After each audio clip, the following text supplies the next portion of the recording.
बिस्मिल्लाहिर्रहमानिर्रहीम। शौहर के इंतकाल के बाद सास ने मुझे घर की नौकरानी बना डाला। मेरा मासूम बच्चा भूख से बिलखता तो वो उसे सूखी रोटी पकड़ा देती और जहर खून लहजे में कहती, तेरा बाप मर गया है, अब यतीम है तू, यही खाने की आदत डाल ले। आज छोटी नंद को देखने रिश्ते वाले आ रहे थे, मगर सास ने मुझे सख्ती से हुक्म दिया कि अपनी मनहूस शक्ल लेकर सामने ना आना। मैं बच्चे को लेकर कमरे में बंद हो गई, लेकिन कुछ देर के बाद मेरा बेटा भागता हुआ बाहर निकल गया। मैं घबराकर उसके पीछे पहुंची तो मेहमानों की नज़रें मुझ पर पड़ गईं। उन्होंने मुझे देखते ही पसंद कर लिया और कहा कि हमें आपकी बेवा बहू और उसका बच्चा मंजूर है। ये सुनकर सास का रंग फक हो गया। मेहमानों की रुखसत होते ही वो तैश में आ गई, मेरे ऊपर मिट्टी का तेल छिड़क दिया और चीखती हुई बोली, आज तुझे जिंदा नहीं छोड़ूंगी, तो हमारी सब खुशियाँ खा गई है। जैसे ही उसने तीली जलाई, मैंने लरसती आवाज़ में अपने अल्लाह को पुकारा और उसी लम्हे बारिश की बूंदें खिड़की से टकरा रही थीं और घर के अंदर मेरी सास की चीखें गूंज रही थीं। यह औरत मेरे बेटे को खा गई, ये मनहूस है। मैं कमरे के कोने में बेटे को सीने से लगाए बैठी थी। आंखों से आंसू बह रहे थे, लेकिन जबान पर एक लफ्ज ना था। दिल चीख चीख कर कह रहा था कि मैं कातिल नहीं, मैंने तो इस घर के लिए अपनी जान भी कुर्बान कर दी, मगर मेरी बात सुनने वाला कोई न था। उसी लम्हे मुझे लगा जैसे मेरी जिंदगी की किताब अभी खुली है और हर सफ़े पर सिर्फ जुल्म, ताने और अंधेरा लिखा है। लेकिन मैंने तहैया कर लिया कि एक दिन मैं अपनी कहानी की स्याही बदलूंगी। मेरी शादी मोहब्बत की थी। मैंने सोचा था कि ये वो दिन है जिसका ख्वाब मैंने बरसों देखा था। दिल में खुशी और उम्मीद की एक दुनिया आबाद थी। मैंने यकीन किया था कि अब मेरा घर मेरी जन्नत होगा, हर दिन सुकून और प्यार में गुजरेगा। मगर किस्मत ने कुछ और लिख रखा था। शौहर चाहने वाला ज़रूर था, लेकिन उसके घर वाले, ख़ास तौर पर उसकी माँ और बहनें, मेरे वजूद को बर्दाश्त ही न कर सकीं। सास अक्सर कहा करती, मेरा बेटा बहुत सीधा था, उसे तुमने अपनी बातों में फंसाया है। ये शादी हमारी मर्जी से नहीं हुई, इसीलिए ये रिश्ता कभी कामयाब नहीं होगा। मैं खामोशी से सुन लेती और सोचती कि आखिर मेरा कसूर क्या है। मैंने सिर्फ मोहब्बत की थी। शादी के पहले ही हफ्ते से मेरी असल आजमाइश शुरू हो गई। सुबह का सूरज निकलने से पहले ही मुझे बावर्ची खाने में खड़ा कर दिया जाता। झाड़ू, पोंछा, बर्तन, कपड़े, सब जिम्मेदारियां मेरे सर डाल दी गईं। सास कहती, हमारी बहू वही है जो घर की खिदमत करे। नंदे हंसती और ताने देती, मोहब्बत की शादी करने वाली लड़कियों को यही सज़ा मिलती है। खाने की मेज़ पर भी मेरा मकाम अलग था। सब मिलकर दस्तरखान पर बैठते और मुझे कोने में अलग प्लेट दे दी जाती, जैसे मैं इस घर की बहू नहीं बल्कि कोई नौकरानी हूँ। शौहर कई बार मेरी तरफ देखता, उसकी आंखों में अफसोस झलकता, मगर वो माँ के सामने कुछ न बोलता। जब मैं कहती तो मेरी बात क्यों नहीं करते, तो वो बस आहिस्ता से कह देता, वक्त के साथ सब ठीक हो जाएगा। लेकिन वक्त के साथ हालात मजीद बिगड़ गए। एक दिन शौहर के कारोबार में नुकसान हुआ। सास ने फौरन मुझ पर इल्ज़ाम लगा दिया, ये औरत मनहूस है, जिस दिन से आई है तबाही आ गई। मैंने रोते हुए कहा, अम्मी जान, मेरा इस नुकसान से क्या ताल्लुक। सास ने तलखी से जवाब दिया, तेरे कदम ही बुरे हैं, तेरे आने के बाद ये सब हो रहा है। शौहर चुप रहा। उसने मेरी तरफ देखा ज़रूर, मगर उसकी आंखों में सवाल थे। नंदे भी रोज़ मेरे दिल को ज़ख्म देती। एक दिन उन्होंने कहा, यह औरत हमारे घर का सुकून खा जाएगी। भाई, तुमने मोहब्बत की शादी करके बड़ी गलती की है। मैं उनके अल्फाज पर चुप रही, मगर दिल अंदर से लरज़ उठा।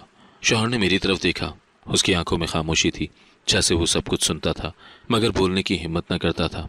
रात को कमरे में आकर मैं अक्सर टूट जाती।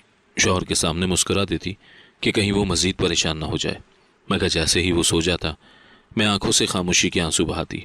ये वो आंसू थे जिनका गवाह कोई न था। मैं सोचती थी कि मोहब्बत भी ख़ानदान की जहर भरी बातों के आगे कमज़ोर हो जाती है। मेरा दिल माँ बाप को याद करता। काश वो जिंदा होते तो मैं उनके पास जाकर अपना दुख बयान कर सकती, लेकिन यतीमे का दुख पहले ही मेरे सर था और अब ससुराल की नफरत ने मेरी जान जला दी। हर दिन नए ताने, हर रात कर्ब के आंसू, यही मेरा मामूल बन गया था।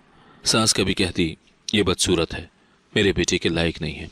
कभी कहती, ये नाअहल है, घर संभालने का ढंग ही नहीं आता। एक दिन तो उसने खुलेआम कहा, यह घर इस औरत की वजह से तबाह हो जाएगा। मेरी सांसें रुक सी गईं। मैं चाहती थी कि शौहर मेरा सहारा बने, मगर वो माँ के सामने हमेशा खामोश हो जाता। कमरे में आकर बस कहता, बर्दाश्त करो। मैं कहती, कब तक। वो कहता, वक्त सब बदल देता है। लेकिन मुझे हर दिन लगता था कि वक्त मेरे खिलाफ जा रहा है। एक रात मैंने शौहर से कहा, क्या तुम्हें लगता है कि मैं मनहूस हूँ।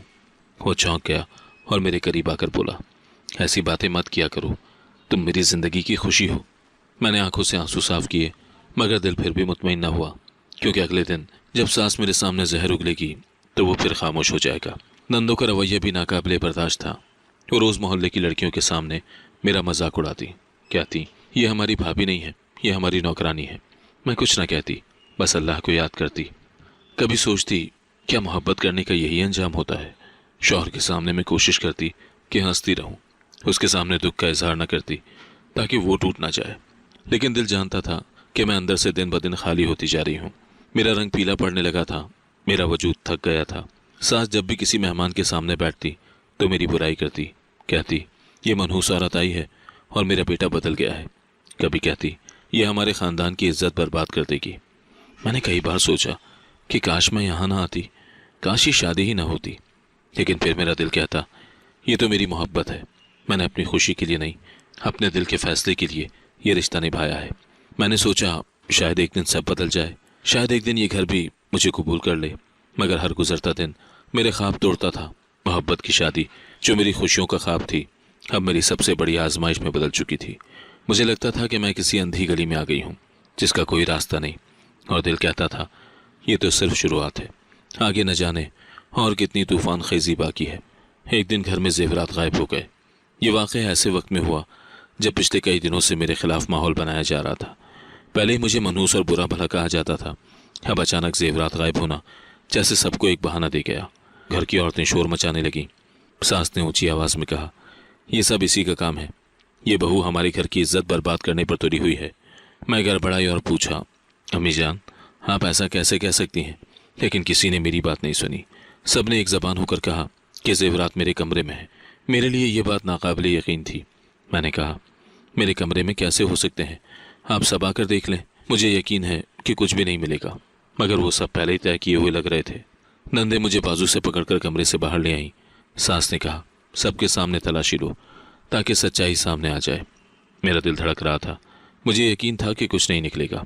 मुझे कमरे से निकाला गया और मेरी तलाशी ली गई। मेरे कपड़े, बक्से और अलमारी सब कुछ खंगाला गया। मैं कोने में खड़ी रो रही थी और बार बार कह रही थी कि मैंने कुछ नहीं किया। अल्लाह की कसम मुझे नहीं मालूम ये जेवरात कहाँ हैं, मगर किसी को यकीन ना आया। हैरत अंगेज तौर पर जेवरात मेरे बक्से से निकले। वो लम्हा ऐसा था जैसे ज़मीन मेरे कदमों तले से खिसक गई हो। मेरा गला खुश्क हो गया, मेरी चीख निकल गई, क्योंकि मैंने उन जेवरात को कभी हाथ तक न लगाया था। मैं दुहाई देती रही ये झूठ है, ये सब किसी ने रखा है, लेकिन सब ने शोर मचाना शुरू कर दिया। सास ने ज़ोर ज़ोर से चीखना शुरू कर दिया। यही वक्त था जब उसकी हकीकत सबके सामने आ गई। ये औरत चोर है। मैं कब से कह रही थी कि ये मनहूस है, अब देख लिया। नंदे तालियां बजाती और कहती रहीं भाई अब तो मान लो, ये औरत हमारे घर को बर्बाद कर देगी। शौहर का चेहरा गुस्से से सुर्ख था, मगर आंखों में शक भी था। वो खामोश खड़ा रहा, जैसे यकीन और बेयकीनी के दरमियान झूल रहा हो। मैंने उसके करीब जाकर कहा अल्लाह के वास्ते यकीन करो, ये सब झूठ है, मैंने ऐसा कुछ नहीं किया। मगर उसने सख्त लहजे में कहा बस करो, अब तुम्हारी बातों पर यकीन करना मुश्किल हो रहा है। ये अल्फाज मेरे दिल को छेद गए। मैंने लाख कहा कि ये सब साजिश है, मगर किसी ने न सुना। सास मुसलसल सबके सामने मेरा मजाक उड़ाती, धंधे मुझे चोरनी कहकर पुकारने लगी। एक दिन मैंने सास को कहते सुना अगर ये औरत ना जाती तो ये घर तबाह हो जाएगा। मैं दीवार से लगकर रोने लगी, लेकिन फिर भी चुप रही। कई दिन तक शौहर मुझसे बात ही नहीं करता था। वो आता, खाना खाता और खामोशी से कमरे में सो जाता। अगर मैं कुछ कहने की कोशिश करती तो कहता अब मुझ में कुछ सुनने का हौसला नहीं। ये जुमले मेरे लिए मौत जैसे थे। मैं दिन रात कमरे में बैठी सोचती रहती कि आखिर ये सब कौन करता है और क्यों। एक रात मैंने सास और नंद की बातें सुन ली। वो दोनों कमरे में बैठी हंस रही थी। नंद ने कहा अम्मी देखा कैसे सबने मान लिया, जेवरात हमने खुद रखे थे मगर इल्ज़ाम उस पर आया। सास ने जवाब दिया इसी तरह करना पड़ेगा, वरना ये हमारे घर में अपनी जगह बना लेगी। मेरे पांव तले से ज़मीन निकल गई। मैं चाहकर भी शौहर को कुछ न बता सकी। मैं जानती थी अगर मैं ये कहूँगी तो सास और नंद उल्टा कहेंगी कि मैं उन पर झूठा इल्ज़ाम लगा रही हूँ। शौहर पहले ही मुझ पर शक कर रहा था। अगर ये भी कह देती तो शायद मेरा रिश्ता फ़ौरन ही ख़त्म हो जाता। मेरा नाम अब घर में चोर बहू बन चुका था। बाहर भी अगर कोई आता तो सासू से कहती यही है हमारी बहू जिसने जेवरात चुरा लिए थे। मैं शर्मिंदगी से ज़मीन में गड़ जाती। शौहर का एतमाद आहिस्ता आहिस्ता मुझसे कम होता जा रहा था। उसकी आंखों में पहले जैसी मोहब्बत और नरमी बाकी न रही। एक दिन मैंने हिम्मत करके कहा अगर आप चाहते हैं तो मेरा कमरा हर वक्त खुला रखें, हर चीज़ आपके सामने होगी। मैंने कुछ नहीं किया। शौहर ने मेरी बात का जवाब न दिया। वो खामोशी से दरवाज़ा खोलकर बाहर चला गया। ये खामोशी मेरा दिल चीर गई। मैं अंदर ही अंदर टूटने लगी। कभी सोचती कि ये सब सहने के बजाय वापस चली जाऊं, मगर मेरे माँ बाप तो पहले ही नहीं थे। कहाँ जाती, किसके दरवाजे पर पनाह लेती। इसीलिए सब बर्दाश्त करना ही मेरा मुकद्दर बन गया। शौहर की तबीयत ख़राब रहने लगी। ये सब तब शुरू हुआ जब जेवरात वाले वाक़े के बाद हमारे दरमियान खामोशी की दीवार खड़ी हो गई थी। उसका दिल पहले ही परेशानियों से बोझल था, अब सेहत ने भी जवाब देना शुरू कर दिया। अक्सर रात को वो खांसता रहता या सीने पर हाथ रखकर तकलीफ़ महसूस करता। मैं पानी देती, दवा देती, मगर उसका चेहरा दिन ब दिन मुरझाता जा रहा था। डॉक्टर ने कहा कि दिल कमज़ोर है, सुकून चाहिए। हम दोनों अस्पताल गए तो डॉक्टर ने साफ कहा, यह मरीज़ जहनी दबाव बर्दाश्त नहीं कर सकता, इसे सुकून दें, खुश रखें। मैंने दिल ही दिल में कहा कि काश डॉक्टर जानता कि हमारा घर मैदानी जंग है। मैंने शौहर की आंखों में उम्मीद देखी। उसने मुझे देखा और आहिस्ता से कहा, क्या तुम वाकई मुझे खुश रख सकती हो? मैंने फ़ौरन कहा, हाँ, मैं तो यही चाहती हूँ। लेकिन हमें मालूम था कि हालात हमारे बस में नहीं, मगर घर में सुकून का नामो निशान न था। अस्पताल से वापस आए तो वही शोर शराबा, वही ताने। सास ने दरवाजे पर खड़े होकर कहा, डॉक्टर ने ज़रूर बताया होगा कि ये क्यों बीमार है। हमारी बहू की नहुसत इसके जिस्म को चाट रही है। नंदे हंसकर बोली, अम्मी ठीक कहती हैं। भाई पहले कितना हशाश बशाश था, ये आई और सब बर्बाद हो गया। मैं खामोश खड़ी रही, मगर शौहर के चेहरे पर गुस्से और दुख के मिले जुले आसार थे। सास रोज़ लड़ाई करती और मुझे इल्ज़ाम देती। सुबह नाश्ते पर अगर नमक कम होता तो कहती, जानबूझकर खाने का जायका ख़राब करती है ताकि मेरा बेटा कुछ खा न सके। अगर दोपहर को शौहर आराम करता तो वो शोर मचाती, यह औरत इसके सर पर मंतर पड़ती है। कभी वो सबके सामने कहती, मेरे बेटे का बुरा हाल इसी मनहूस औरत की वजह से है। मैंने जितना इनकार किया उतना ही इल्ज़ाम बढ़ता गया। वो कहती, मेरा बेटा तेरी नहुसत से बीमार है। मैं हैरान रहती कि कोई माँ इतनी अंधी कैसे हो सकती है। मैं तो इसकी खिदमत में जान लगा रही थी। शौहर की दवा वक्त पर देना, खाने में परहेज देखना, रात को जागकर उसकी सांस सुनना, सब कुछ करती, मगर सास के नज़दीक मैं दुश्मन थी। नंदे हंसती रहती और मुझे बुरा भला कहती। वो शौहर के सामने कहती, भाई देखो, तुम्हारी बीवी कैसी शक्ल बनाकर बैठी है, जैसे तुम्हारी बीमारी की वजह भी वही ना हो। कभी कहती, यह औरत अब तुम्हें अकेला छोड़ेगी, तुम्हें मार डालेगी और ख़ुद दूसरी शादी करेगी। उनकी बातों पर शौहर चुप रहता, लेकिन मैं देखती थी कि उसके दिल में कांटे चुभ जाते थे। शौहर कभी मेरी तरफ देखकर आह भरता, कभी वो खामोशी से कुर्सी पर बैठ जाता और हाथों को आपस में मरोड़ने लगता। मैं उसके करीब जाकर कहती, तुम फिक्र न करो, सब ठीक हो जाएगा। वो हल्की सी मुस्कुराहट देता, मगर उस मुस्कुराहट में दुख छुपा होता। एक रात उसने मेरा हाथ पकड़कर कहा, काश मैं तुझे इस जहन्नुम से दूर ले जा सकता। मैंने कहा, तो ले चलो, मैं तैयार हूँ, हम कहीं भी जा सकते हैं, बस तुम साथ हो। लेकिन वह अफसोस से बोला, मैं माँ का ग़ुलाम हूँ, उसके बगैर एक कदम नहीं चल सकता। ये अल्फाज मेरे दिल में तीर की तरह पैवस्त हो गए। मैंने खामोशी से उसके कंधे पर सर रख दिया और दिल ही दिल में सोचा कि मेरी ज़िंदगी का कितना बड़ा बोझ है ये ग़ुलामी। मैं दिन रात दुआ करती कि मेरा शौहर सलामत रहे। उसके लिए हर रोज़ वज़ू करके कुरान पढ़ती, हाथ उठाकर अल्लाह से फरियाद करती। लेकिन हर दिन उसकी हालत बिगड़ती जा रही थी। कभी उसे बुखार हो जाता, कभी सांस फूलने लगती, कभी दिल की धड़कन तेज़ हो जाती। मैं सारी रात उसके पास बैठती, लेकिन सुबह होते ही सास सबके सामने मुझे कोसती। सास कहती, ये औरत मेरे बेटे का खून चूस रही है, देखो कैसे दिन ब दिन कमज़ोर हो रहा है। मैं सोचती थी कि अगर खून चूसने वाले होते हैं तो वो तो ये रोज़ के झगड़े हैं जो उसको सुकून ले जाते हैं। मगर ये बात ज़बान पर ना लाती। शौहर मुझे प्यार करता, मगर माँ के सामने कमज़ोर पड़ जाता। कई बार वो मुझे तसल्ली देता, तुम फिक्र न करो, मैं जानता हूँ तुम बुरी नहीं हो। लेकिन जैसे ही सास इल्ज़ाम लगाती वो नज़रें झुका लेता। एक दिन तो उसने थक कर कहा, मुझे दोनों तरफ से कुचला जा रहा है। मैं खामोश रही, मेरे पास कोई जवाब ही ना था। दिल चाहता था कि चीख कर कहूँ, ये सब तुम्हारी माँ की साजिश है, मगर ज़बान पर कफल लगा हुआ था। नन ने तंजिया लहजे में कहा, भाई ये औरत तुम्हें मार डालेगी, देख लेना, एक दिन तुम्हारी कब्र पर हंसेगी। वो बात हंसी में कही, मगर मेरे दिल को छेद गई। मैंने सोचा कि ये सब जहर आहिस्ता आहिस्ता शौहर के दिल में उतर रहा है। पहले वो मेरी तरफदारी करता था, अब सिर्फ चुप रहने लगा था। चुप रहना ही असल ख़तरा था, क्योंकि खामोशी में शक और बदगुमानी पलती है। मैंने दुआ की कि अल्लाह कोई मौजज़ा कर दे। एक दिन शौहर को अचानक दिल का दौरा पड़ा। ये उस वक्त हुआ जब वो दफ्तर से थका हारा घर आया और खाने के बाद सोफे पर बैठ गया। अचानक उसने सीने पर हाथ रखा और बुरी तरह कराहने लगा। मैं दौड़ी, पानी दिया, मगर वो हाँफ रहा था। मैंने शोर मचाकर सबको बुलाया, अस्पताल ले जाने की जिद की। जल्दी कुछ करो, गाड़ी निकालो, ये हालत ठीक नहीं है। मैं रोती चीखती रही, मगर सास ने कहा यह ड्रामा कर रहा है, कुछ नहीं हुआ। उसने सबको रोक दिया। नंदे भी बोली, भाई बस ज़्यादा सोच लेते हैं, अभी ठीक हो जाएंगे। मैं पागलों की तरह बार बार कहती रही, खुदा के लिए देर ना करो, वक्त ज़ाया ना करो, लेकिन किसी ने मेरी एक न सुनी। चंद लम्हे ऐसे गुजरे जैसे साल हों। जब तक अस्पताल पहुंचे शौहर दम तोड़ चुका था। डॉक्टर ने बस इतना कहा, काश 5 मिनट पहले ले आते तो बच सकता था। मेरी चीख निकल गई, ज़मीन मेरे पांव तले से खिसक गई, मेरी दुनिया उजड़ गई, मेरा सब कुछ खत्म हो गया। मैं सोचती रही कि कल तक वो मेरा सहारा था, आज लाश बन गया। मैं लाश के पास गिर गिर कर रो रही थी, उसके हाथ पकड़कर झिझोड़ती, उठो, देखो मैं अकेली कैसे रहूंगी। लेकिन जवाब में खामोशी थी, मगर किसी ने मुझे दिलासा देने के बजाय ताने दिए। सास चीख चीख कर कहती, यही मनहूस औरत है, मेरे बेटे को खा गई। नंदे भी कहने लगी, हमने पहले ही कहा था ये नहूसत है, देख लो अंजाम। मैं गानों को बंद करना चाहती थी, मगर आवाज़ें खंजर की तरह दिल में उतर रही थीं। मेरा दिल चीर कर रख दिया गया। मैंने सबके सामने कहा, मैंने इसे अपनी जान से ज़्यादा चाहा है, मैंने दिन रात इसके लिए कुर्बानी दी है। मगर किसी ने मेरा यकीन न किया। नंद हंसी और बोली, मोहब्बत का दावा करने वाली औरतें ही सबसे बड़ी धोखेबाज निकलती हैं। जनाजे के दिन भी मुझे अलग कर दिया गया। जब लोग कुरान पढ़ रहे थे मुझे कमरे में बंद कर दिया गया। मैं सिर्फ खिड़की से देख रही थी कि मेरा शौहर, मेरा प्यार मिट्टी के हवाले किया जा रहा है। सब औरतें कहती थीं, ये रोती नहीं, ड्रामा कर रही है, असल में खुश है कि आज़ाद हो गई। मैं अंदर ही अंदर मर गई थी। मेरा बच्चा भी बार बार पापा को तलाश कर रहा था। वो मेरे दामन को खींच कर कहता, अम्मी पापा कहाँ गए, मुझे उनके पास जाना है। मेरे पास जवाब नहीं था। मैं उसे सीने से लगाकर बस कहती, वो अल्लाह के पास चले गए।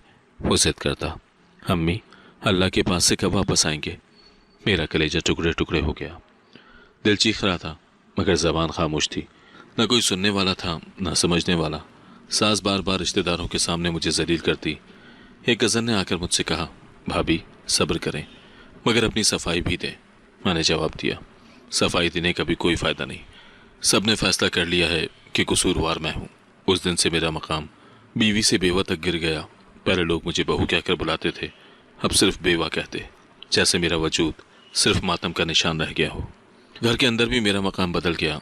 पहले जो कमरा मेरा और शौहर का था, मुझे वहाँ से निकालकर छोटे स्टोर रूम में डाल दिया गया। मेरी चीज़ें एक कोने में फेंक दी गई। शौहर के मरने के बाद मेरा हाल नौकरानी से भी बदतर कर दिया गया। पहले तो मुझे सास और नंदे ताने देती थी, मगर अब उन्होंने मुझे अमली तौर पर नौकरानी बना दिया। सुबह सवेरे उठते ही मुझे आटा गूंदना, नाश्ता बनाना, बर्तन धोना, फर्श साफ करना और कपड़े धोना पड़ते। बाकी सब आराम से बैठे रहते, जैसे मैं किसी की तनख्वाहदार खादमा हूँ। खाने के वक्त मुझे और मेरे बेटे को अलग बिठाया जाता। सब लोग बड़े दस्तरखान पर बैठकर मज़े से सालन और गोश्त खाते और मुझे बावर्ची खाने के कोने में पुरानी टूटी प्लेट में खाना दिया जाता। हमें सूखी रोटी दी जाती और सास कहती, यही खाने की आदत डाल लो, अब शौहर नहीं है, कौन तुम पर खर्च करेगा। मेरा दिल कट जाता, लेकिन बेटे के सामने मजबूत बनने की कोशिश करती।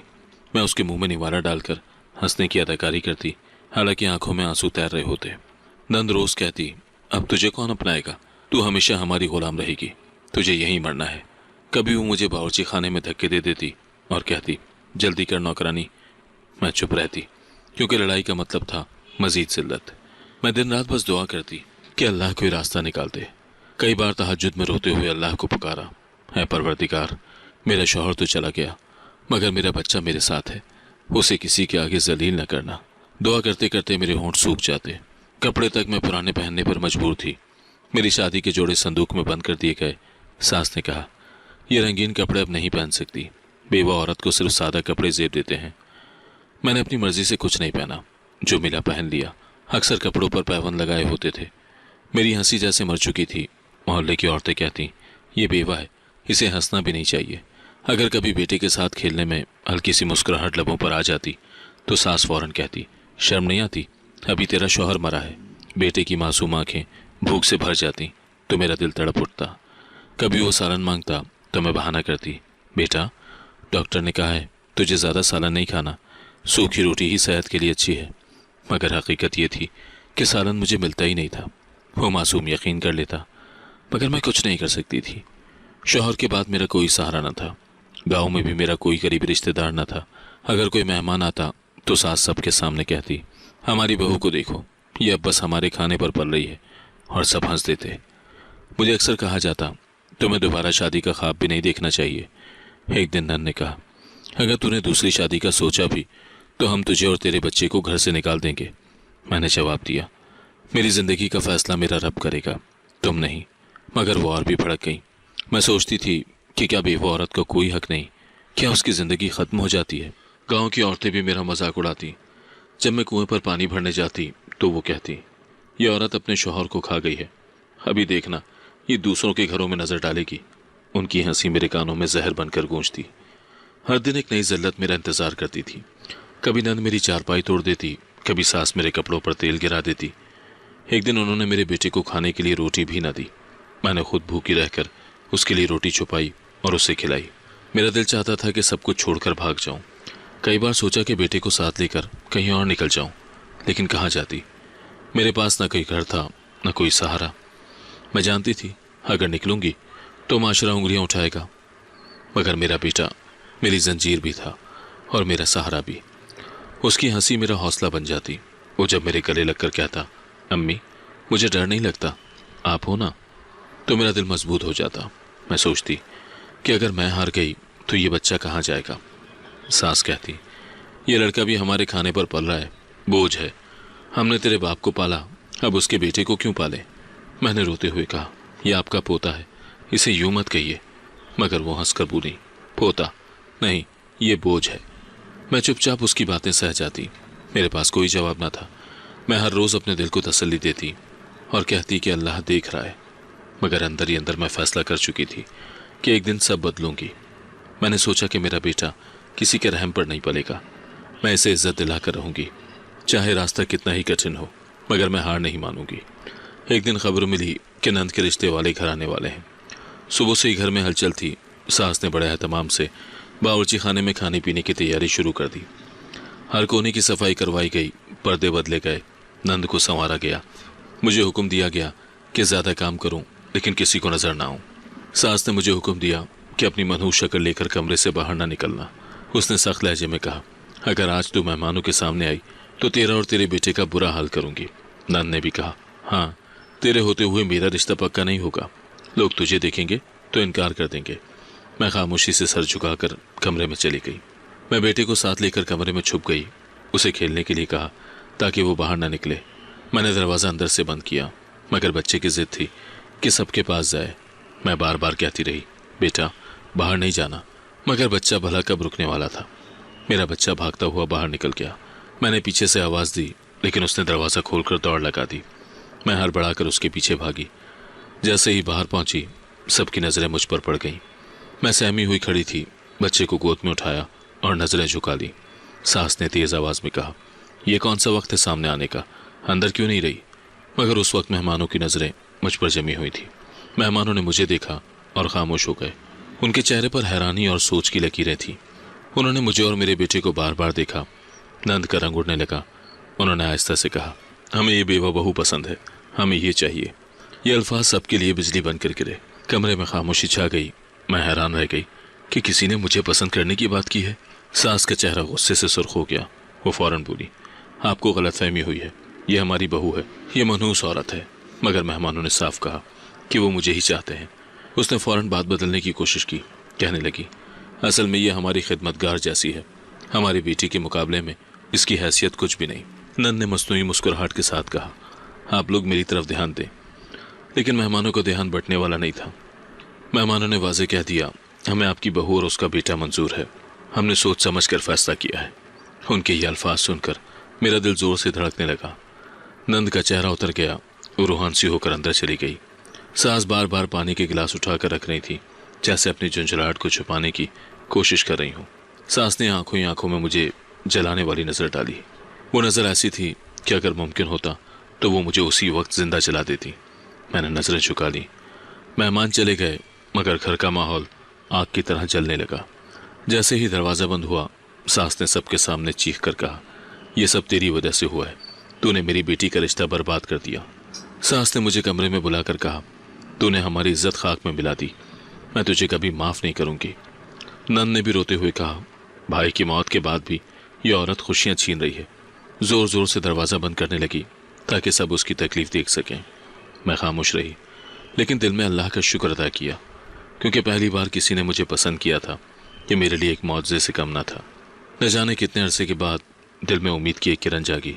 मैंने सोचा, शायद अल्लाह ने मेरे लिए कोई नया दरवाज़ा खोला है। मैंने अपने बेटे की तरफ देखा, वो मुस्कुरा रहा था, जैसे उसे भी अंदाज़ा हो कि माँ के लिए कोई नई रोशनी आई है। लेकिन उसके बाद जो हुआ वो और भी ख़तरनाक था। मेहमानों के जाने के बाद सास ने शोर मचाया।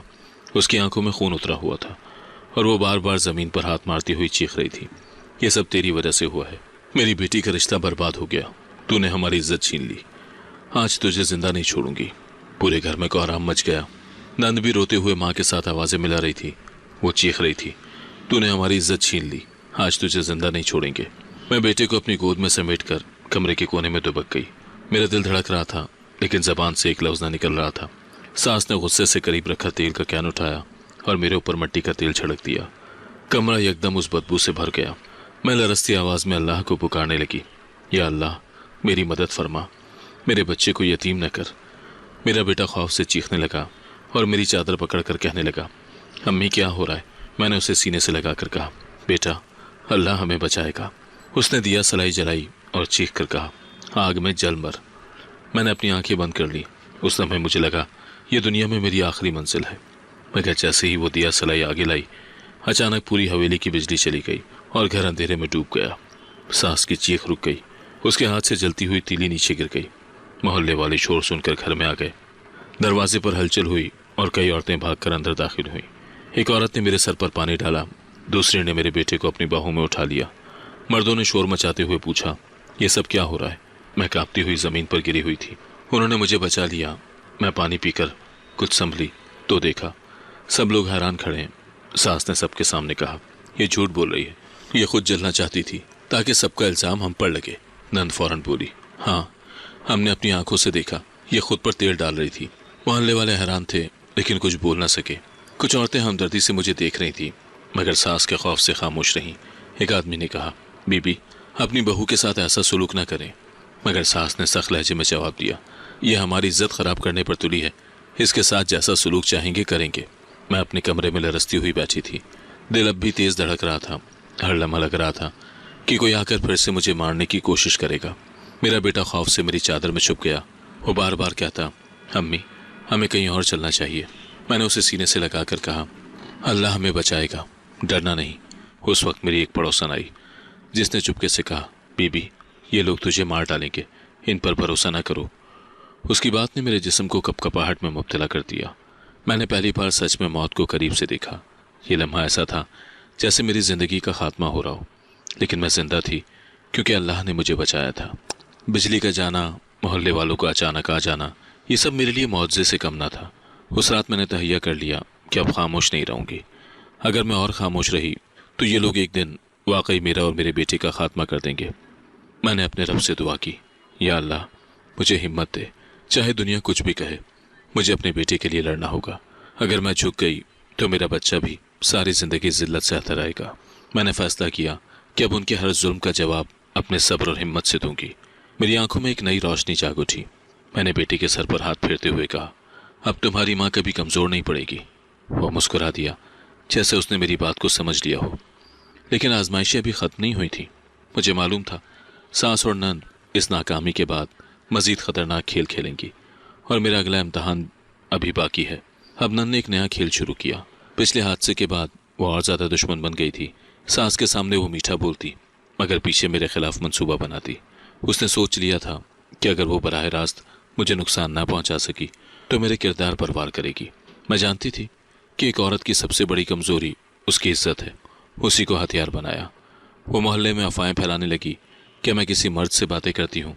कभी कहती कि मैं गली के नुक्कड़ पर खड़े दूध वाले से ज़रूरत से ज़्यादा बातें करती हूँ। कभी इल्ज़ाम लगाती कि मैं डाकियों को देखकर मुस्कुराती हूँ।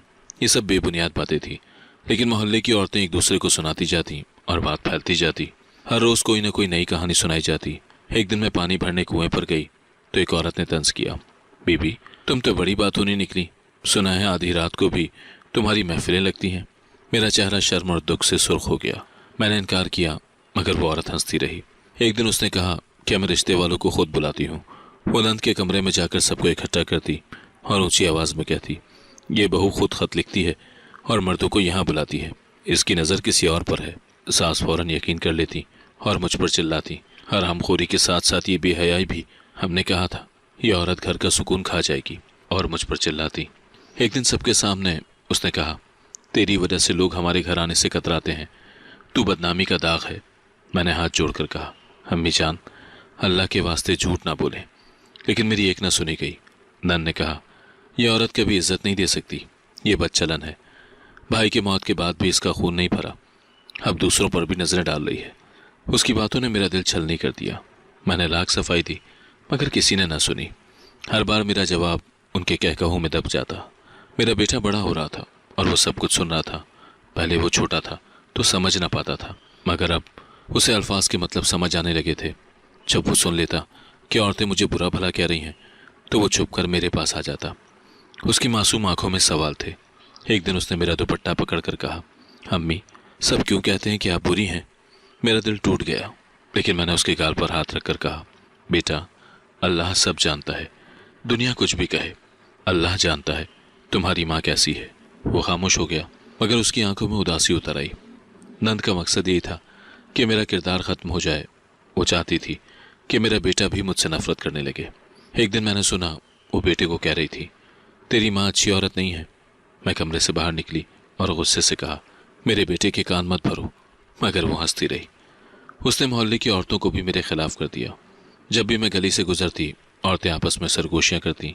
कुछ औरतें तो बच्चों को भी मेरे बेटे के साथ खेलने नहीं देती, कहती इसकी माँ अच्छी शौहरत नहीं रखती, बच्चा भी वैसे ही निकलेगा। ये सुनकर मेरा कलेजा कट जाता।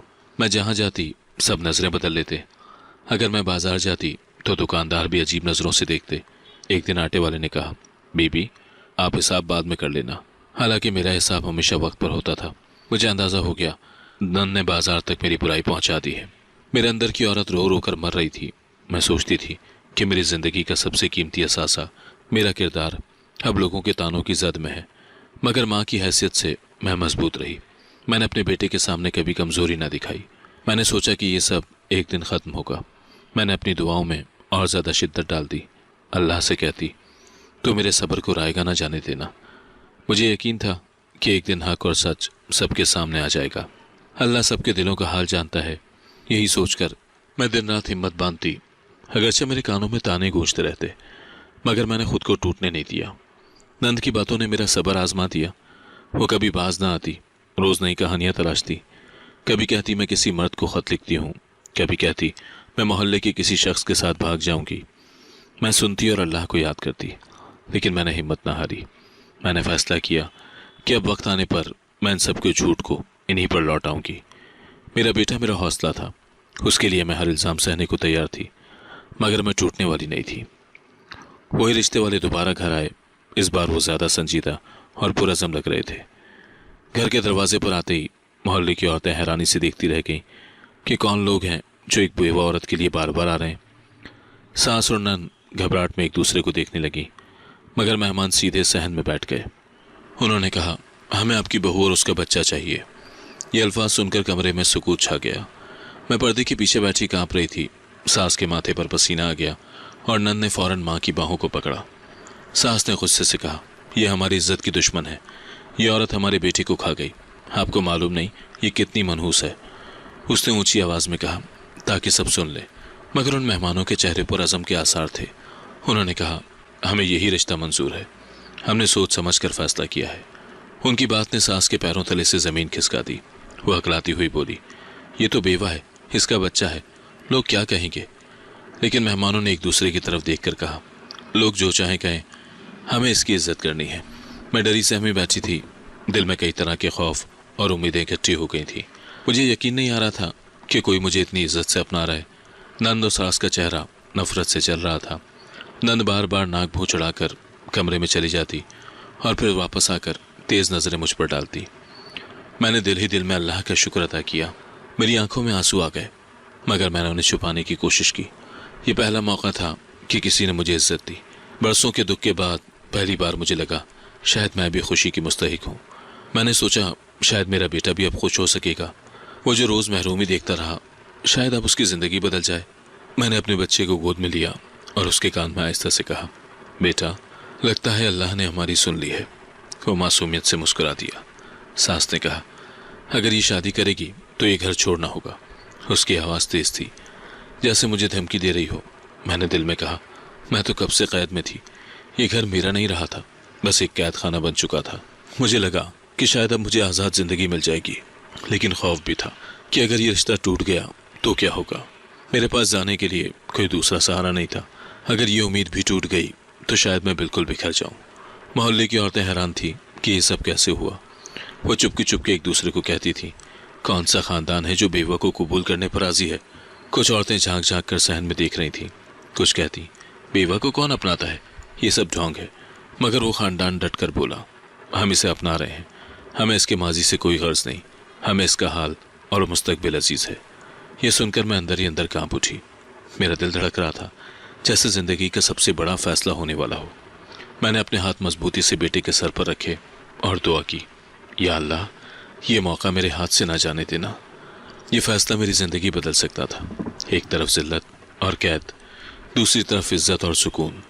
लेकिन रास्ता कठिन था, क्योंकि सास का गुस्सा अभी खत्म नहीं हुआ था।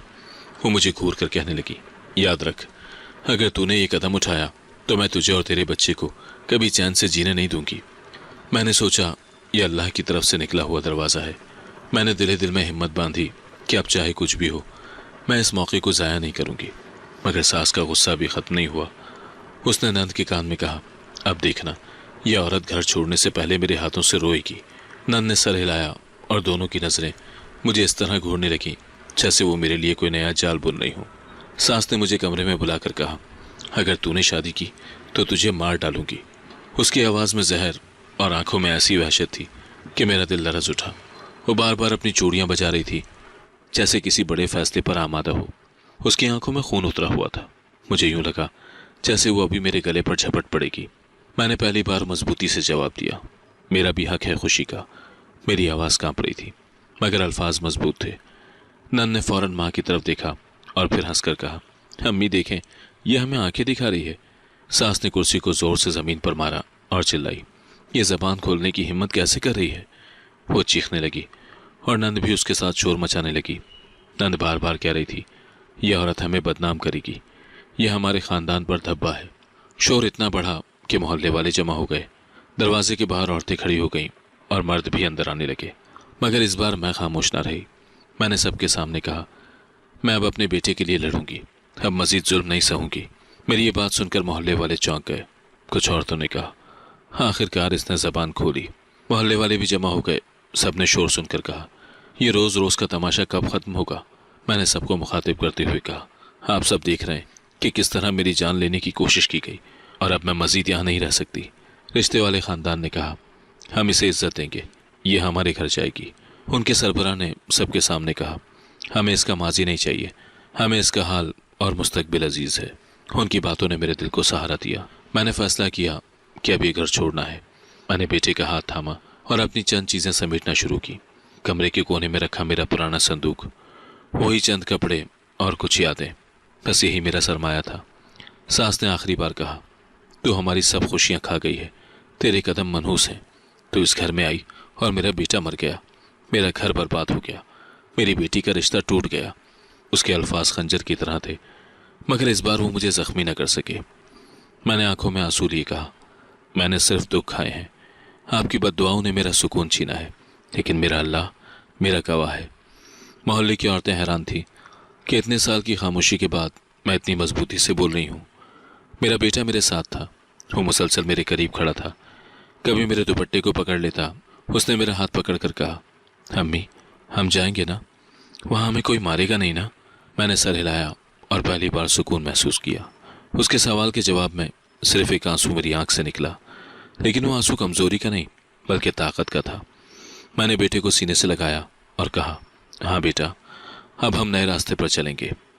मैंने अपना सामान उठाया और दरवाजे की तरफ बढ़ गई।